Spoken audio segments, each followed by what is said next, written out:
Hai, so hari ini kita pergi bab 1 perniagaan tingkatan 5, topik terakhir iaitu sistem pengajian.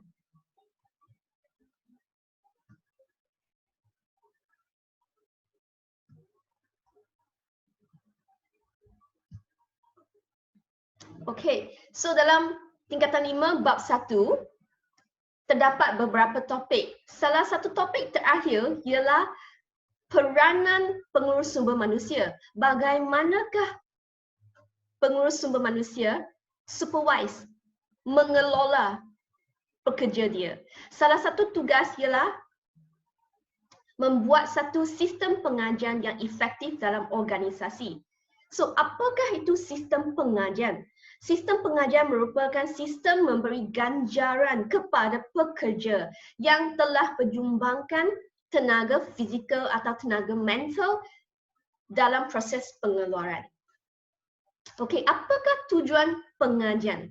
Okey, salah satu tujuan ialah menarik pekerja yang berlayak, yang berkelayakan untuk berkhidmat untuk organisasi. So, ini bermaksud apabila perniagaan atau organisasi itu mempunyai sistem pengajian yang baik, ia dapat menarik pekerja, bakal-bakal bekerja yang berkelayakan tinggi untuk bekerja dalam organisasi. Lepas tu, bila pengurus sumber manusia dapat membuat atau mereka satu sistem pengajian yang efektif, ia dapat memotivasikan pekerja. Ini akan meningkatkan produktiviti organisasi.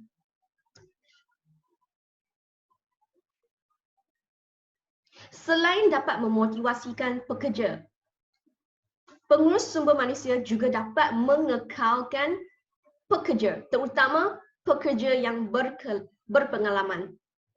Pekerja yang berpengalaman amatlah penting untuk organisasi sebab ia dapat meningkatkan produktiviti dan tidak dapat menjimatkan kos organisasi. Sebab pengurus tidak perlu selalu menghantar mereka pergi latihan, pergi training. Selain itu, tujuan pengajian adalah untuk menghargai jasa pekerja atas sumbangan tenaga fizikal atau mental dalam proses pengeluaran. Tujuan pengajian adalah untuk juga mengeratkan hubungan antara pekerja dengan majikan. So, apabila hubungan mereka erat, okay, so ini dapat mengurangkan konflik dan membolehkan satu tugas dijalankan dengan lancar dan efektif. Apa pula kepentingan pengajian? Ia sangat penting. Bayar gaji kan sangat penting. Ia dapat melindungi kebajikan pekerja, memotivasikan pekerja, meningkatkan kepuasan pekerja. Pekerja kan rajin bekerja untuk mendapatkan gaji dan allowance. Ini dapat meningkatkan kepuasan. Apabila mereka mempunyai kepuasan bekerja yang tinggi, ia dapat meningkatkan produktiviti pengeluaran. Selain itu, ia dapat juga menurunkan kadar lantik henti. So, apakah itu kadar lantik henti? Dalam bahasa Inggeris, ia dipanggil labor turnover. So, kadar lantik henti, definisi kadar lantik henti ialah bilangan pekerja yang berhenti bekerja dalam satu tempoh. Maksudnya, bilangan pekerja yang meletak jawatan, bersara, dipecat, bilangan berapa orang pekerja henti kerja dalam satu organisasi pada suatu masa, biasanya 1 tahun.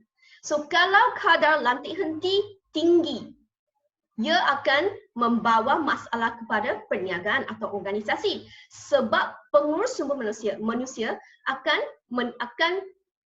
kena selalu melantik pekerja baru. Ini meningkatkan kos. So, sistem pengajian yang bagus dapat turunkan kadar lantik henti. Maksudnya mengurangkan bilangan pekerja yang henti kerja dalam satu organisasi pada suatu masa. So, bila ia dapat mengurangkan bilangan pekerja yang meletak jawatan, maksudnya ia dapat menurunkan kos organisasi. Sebab organisasi tidak perlu membazir masa atau membazir kos untuk membuat advertisement untuk menarik pekerja, lepas tu tidak perlu menghantar pekerja baru untuk membuat training dan lain-lain. Selain itu, kepentingan pengajian adalah juga untuk membiayai kos sara hidup pekerja dan meningkatkan kemasukan bakal pekerja. So bila sistem pengajian yang baik dapat menarik bakal-bakal, okay, talent. So workers yang mempunyai talent, ia dapat menarik mereka masuk. Okay, apabila pekerja yang berkelayakan tinggi masuk bekerja dengan organisasi, ia dapat meningkatkan produktiviti. Seterusnya kita tengok apakah bentuk sistem pengajian. Okay, generalnya, terdapat dua jenis bentuk sistem pengajian, iaitu gaji dan faedah. Gaji terdapat 3 jenis. Okay, basic salary, gaji asas. Bermaksud bayaran tetap. Okay, bayaran tetap mengikut perjanjian. Perjanjian apa tu? Perjanjian pekerjaan. Kontrak pekerjaan. Maksudnya bila bos, bila organisasi, bila pengurus nak hire you, so dia akan suruh you sign satu kontrak pekerjaan. Dalam satu kontrak tu, kontrak pekerjaan tu ada ternyata gaji asas, your basic salary. Okay, so ni gaji tetap dibayar ikut perjanjian tanpa mengira sebarang bayaran tambahan. Bayaran tambahan seperti commission, allowance dan lain-lain. Okay. Seterusnya, jenis kedua gaji ialah upah. Upah berbeza dengan gaji. Gaji asas. Gaji asas sama ada you pergi kerja ke tak pergi kerja. Okay. Gaji asas, contohnya pada MRO sekarang COVID-19 kan, bagi pekerja yang mempunyai gaji asas, walaupun mereka disuruh oleh kerajaan untuk duduk kat rumah, mereka tetap dibayar gaji oleh majikan. Sebab dalam kontrak, upah berbeza. Upah dibayar selepas selesai tugas. Biasa ikut jam, ikut tempoh. Contohnya, kerja-kerja part-time di McDonald dan KFC. So, pekerja-pekerja di counter tu, so mereka dibayar RM3.50 sejam. So, selepas mereka bekerja 5 jam, mereka dibayar 3.5 darab 5 jam gaji upah. So, bila pekerja itu sakit tak pergi kerja, dia tak terima upah. Upah dibayar setelah selesai tugas. Okay, ia berbeza dengan gaji asas. So, soalan popular selalu tanya, apakah perbezaan antara gaji asas dengan upah? So, satu adalah tetap, satu adalah dibayar selepas selesai tugas. Okay. Satu adalah tidak melibatkan sebarang bayaran tambahan. Satu, upah pula juga ikut jam atau tempoh.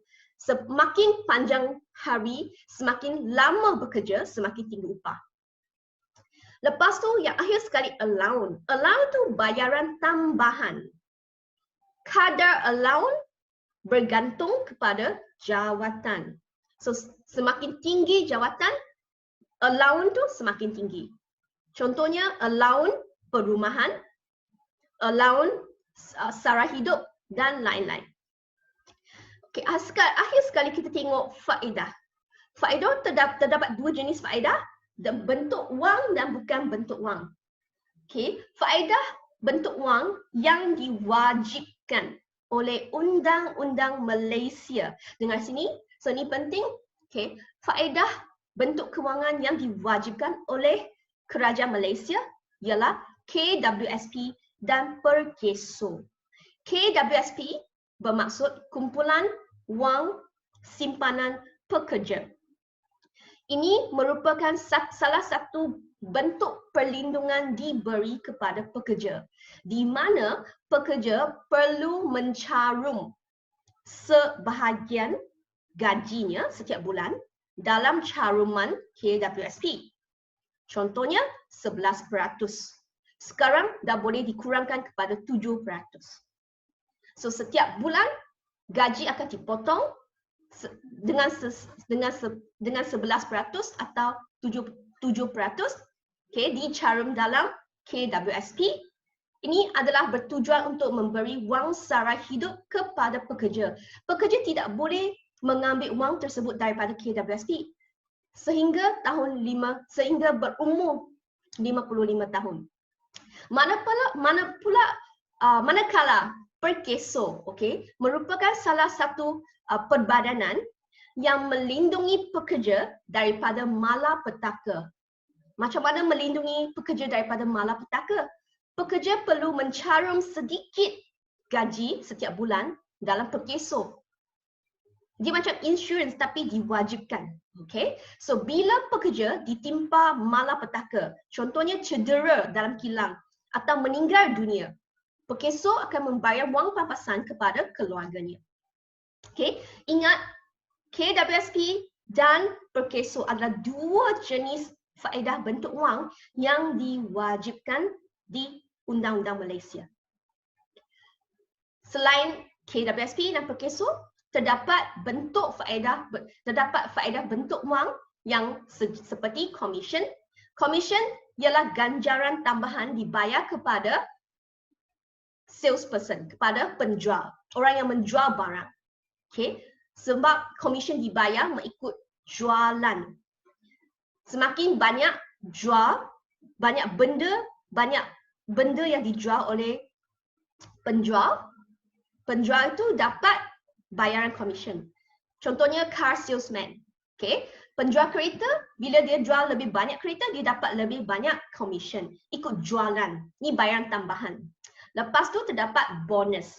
Bonus dibayar kepada pekerja, okay, kepada pekerja yang mempunyai prestasi yang baik. Kadar bonus bergantung kepada kedudukan kewangan syarikat. Okay, manakala kita tengok faedah bentuk bukan wang. Ini senang je, seperti menawarkan beasiswa pendidikan, insurans berkelompok, kemudahan bercuti, tempat penjagaan anak-anak, kemudahan penginapan, kemudahan kenderaan kepada pekerja. Okay. Ini merupakan, kesimpulannya terdapat dua jenis pengajian, gaji dan faedah. Okay. So, pastikan anda tahu perbezaan antara gaji dan upah, jenis faedah yang diwajibkan di sisi Undang-Undang Malaysia. Itulah kelas hari ini, recap hari ini. So next topic, we will go to chapter 2.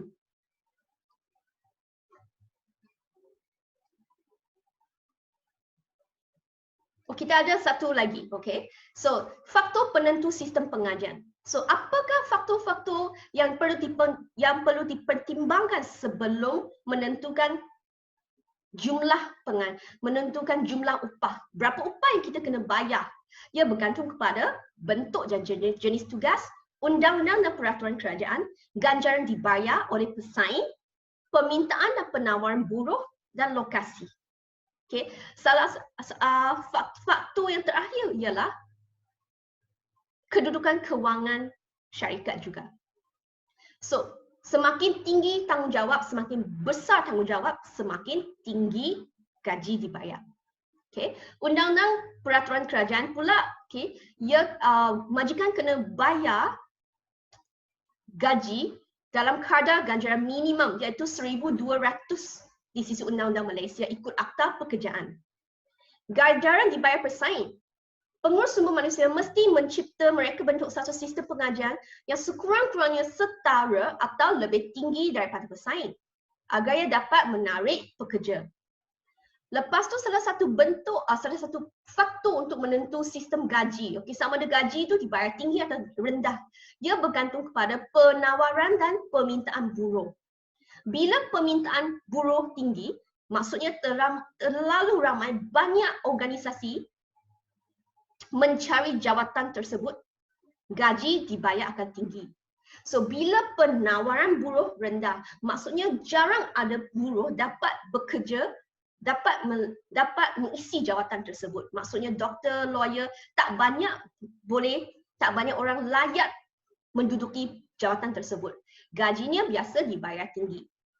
Okay. Akhir kedua, sistem penentu akhir kedua, faktor penentu akhir kedua ialah lokasi. Lokasi kalau jawatan tu ditawarkan di bandar besar, biasa gaji tinggi sebab kos hidup tinggi. Kalau di bandar kecil, tempat yang bandar kecil, gaji lebih rendah.